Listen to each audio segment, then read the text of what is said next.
श्री स्वामी समर्थ. ओम नमः शिवाय. तर चला, पुत्रदा एकादशीसाठी मी तुम्हाला काय उपाय घेऊन आली आहे. तुम्हाला कोणतीही तुमच्या मनात जी इच्छा असेल ती इच्छा होण्यासाठी मी हा उपाय घेऊन आली आहे. हा उपाय आहे काय आहे तर 100% रिझल्ट आहे. प्रदीप मिश्राजी ते प्रत्येक उपायावर 100% रिझल्ट आहे. 3 महिने किंवा 3 दिवस किंवा 3 वर्ष असे त्याचा कालावधी असते. म्हणजे या कालावधीत तुमचे होतेच.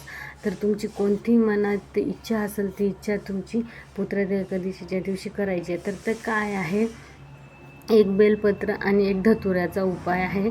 तर कसा आहे ते तुम्ही नीट ऐका. तर काहीच अवघड नाही आहे, अगदी सोपं आहे. तुम्ही एक गडवा, एक लोटा जलपाणी घरचंच घेऊन जायचं. कधी पण घरचं घेऊन गेलं तर पूर्ण दोष घरातले निघून जातात. तर तुम्ही घरून एक गडवा भरून घेऊन जायचा. आणि तुमच्याकडे जर रुद्राक्ष असेल तर तुम्ही रुद्राक्ष टाकून रात्रीच तो गडवा, म्हणजे गडव्यामध्ये तो रुद्राक्ष टाकून ठेवायचा आणि ते गडवा झाकून ठेवायचा. आता तर श्रावण महिना आला. श्रावण महिन्यासाठी तर 2 गडवे घ्यायचे असते. 2 गडव्यानं सारखं पाणी टाकायचे असते. म्हणजे एक गडवा आपल्यासाठी असतं. तर एक गडवा माहीत आहे ना, तुम्ही शिवपुराण ऐकतच असाल ना. तर एक गडवा जो आपल्यासाठी आता मिलिटरीमध्ये आपल्यासाठी गेलेले आपले मिलिटरी भाऊ, म्हणजे जगाचं रक्षण करण्यासाठी. तुम्हालाही माहीत आहे त्याची किती काळजाचं म्हणजे गोटा ठेवून त्यांना जीवन जगावं लागते, घरच्यांना पण सगळ्यांना.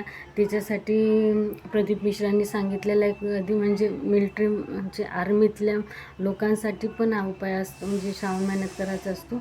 एक गडवा आपल्यासाठी घेऊन जायचा, एक गडवा त्यांच्यासाठी घेऊन जायचा आणि सारखं जल महादेवावर टाकायचं असतो. हा उपाय तुम्हाला तर माहीतच आहे. तर असे तुम्ही 2 गडवे भरून ठेवून द्यायचे रात्रीच. आणि कधी पण घरातलंच घेऊन जायचं पाणी. पाणी कधी शिळं होत नाही, कधी उष्ट होत नाही असं प्रदीप मिश्रांनी सांगितलं. कारण जल हे पवित्र आहे, याला कोणताच काही नाही आहे. हे असं हे करायचं, मनात संकोच नाही आणायचा. आज नळ नाही आला, आज लाईन नाही आली, पाणी शिळं नेऊ काय असं मनात अजिबात आणायचं नाही.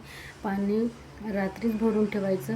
म्हणजे तो जे घरातला आहे तो दोष तो सगळा त्या पाण्यामध्ये उतरतो. आणि तो पाणी महादेवावर टाकला तर ते महादेव त्या म्हणजे सगळं आपल्या कुंडलीतले जे आहे दोष ते नष्ट करते. एका दिवसाच्या उपायानं होत नाही. सारखे तुम्ही 3 महिने जर तुम्ही पाणी टाकलं तर सर्व दोष निघून जातात. हा नक्की उपाय करा. कारण मी करत असते. मी नाही, आमच्या भागातल्या प्रत्येक स्त्री करते. ते महादेव तर सतत ओला असते, त्याला काही टाईम नाही, वेळ नाही, नियम नाही आहे. तर हा नियम करायचा. आणि चला तर मग काय आहे तर एक बेलपत्र आणि धतुराचा उपाय आहे. जर तुमच्याकडे नसेल तर तुम्ही आणून ठेवा. म्हणजे उद्या पुत्रदा एकादशी. कालनिर्णयावर तर आजचीच दाखवलेली आहे, रविवारची. पण रविवारची गुरुमाऊलीचे म्हणजे, कारण माझ्या याच्यावर मला कॅलेंडरनुसार म्हणजे रोजची राशी भविष्य येतात. तर ते उद्याची दाखवत आहे. उद्याच करा म्हणते आपल्या भागात. पुन्हा हे साईड समजा सोमवारी दाखवलेले आहे. तर हा उपाय सोमवारसाठी आहे. तुम्ही काय करायचं, प्रदोषच्या टाईमवर तुम्ही काय प्रदोषच्या टाईमवर नाही गेले तरी पण पुत्रदा एकादशीच्या दिवसचा हा नियम आहे. एक धोत्रा आणि बेलपत्र घ्यायचं. त्याच्यावर ओली हळद एका वाटीमध्ये हळद ओली करायची आणि त्याच्यात बेलपत्र पूर्ण भिजवायचं. म्हणजे 3 ते भाग आहे ना हळदीनं भिजले पाहिजे. आणि तो धतुरा पण त्याच्यावरच टाकायचा, पूर्ण हळदीनं भिजून टाकायचा तो धतुरा पण. तर ते बेलपत्र काय करायचं, महादेवावर ठेवायचं आणि 3 बोट असे त्या बेलपत्रावर ठेवायचे. आणि आपली इच्छा काय आहे, जी इच्छा कोणती इच्छा आहे ती त्या बेलपत्रावर सांगायची. हे बोलले बाबा माझी इच्छा पूर्ण होऊ दे. तुमचं गोत्र सांगायचं, तुमचं नाव सांगायचं, तुमचं गाव सांगायचं. आणि असं करून श्री शिवाय नमस्तुभ्यम 7 वेळा म्हणायचं. किती वेळा? 7 वेळा श्री शिवाय नमस्तुभ्यम किंवा ओम नमः शिवाय, हा दोन्ही म्हटलं कोणताही मंत्र म्हटला तरी चालतो, पण 7 वेळा म्हणायचा असतो. तर त्या बेलपत्रावर तसं म्हणायचं. आणि अशोक सुंदरीच्या जाग्यावर तो हळदीचा धोत्रा ठेवायचा. आणि त्या अशोक सुंदरीच्या जागेवर पण 3 बोटं ठेवायची. आपलं गोत्र कोणतं, आता माझं गोत्र वशिष्ठ आहे, माझं गोत्र वशिष्ठ आहे, मी वशिष्ठ गोत्रामधली, माझं नाव सौ प्रियंका प्रवीण मुदळ आहे, राहणार पुसद आहे, असं टाकून असं म्हणायचं. आणि माझी ही इच्छा आहे, माझी इच्छा पूर्ण करा. अशोक सुंदरी माता माझी इच्छा पूर्ण कर असं म्हणून अशोक सुंदरी मातेवर पण आपली इच्छा सांगायची आणि घरी चाललं यायचं.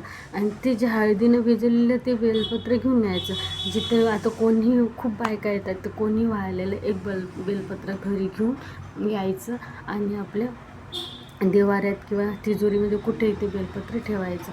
कधी पण शिवालयात गेल्यावर तिथलं गडवा कधी रिकामा आणायचा नाही.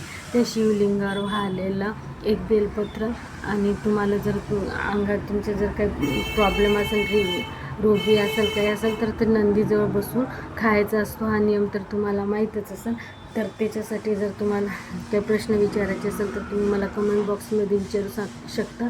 मी तुम्हाला सांगू शकते महादेवाचे उपाय. तर तुम्ही काय करायचं, नंदीच्या गळ्याला असा हात ठेवायचा डावा आणि नंदीजवळ बसून एक बेलपत्र चावून महादेवाकडे पाहत खायचं. म्हणजे आपली बिमारी नष्ट होते. हे तुम्हाला माहीत असेल तर हे उपाय करायचा. आणि जीही तुमची इच्छा असेल तिथे धोत्र्याला आणि बेलपत्राला सांगितलेलं आहे. तसंच एक बेलपत्र खाल्लेलं आहे आणि एक बेलपत्र उचलून घरी घेऊन यायचं. तुमच्या तिजोरीच्या नाही तर देवाऱ्यात तुम्ही ठेवायचं.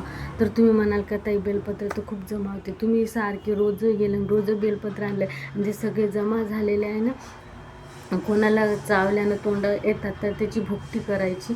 भुकटी करून साखरसोबत खायची. नाहीतर त्याचं धुपट घरात करायचं. घरात धुपट केल्याने ते दोष निघून जाते. तर हा तुम्ही उपाय करून पहा. म्हणजे कसं कापूर लावायचं आणि त्या कापुरावर ते वाळलेलं बेलपत्राचे भुरका करून टाकायचं. त्याचं धुपट करायचं किंवा गौरी आणायची, गौरीवर टाकायचं, छान धुपट करायचं, छान सुवास येतो. तुम्ही करून बघा, त्याने दोष नष्ट होतो. तर हा उपाय कसा वाटला मला कमेंट बॉक्समध्ये सांगा. आणि श्री स्वामी समर्थ लिहायला विसरू नका. लाईक करा, शेअर करा, सबस्क्राईब करा. श्री स्वामी समर्थ. जय जय स्वामी समर्थ. श्री स्वामी समर्थ. जय जय स्वामी समर्थ.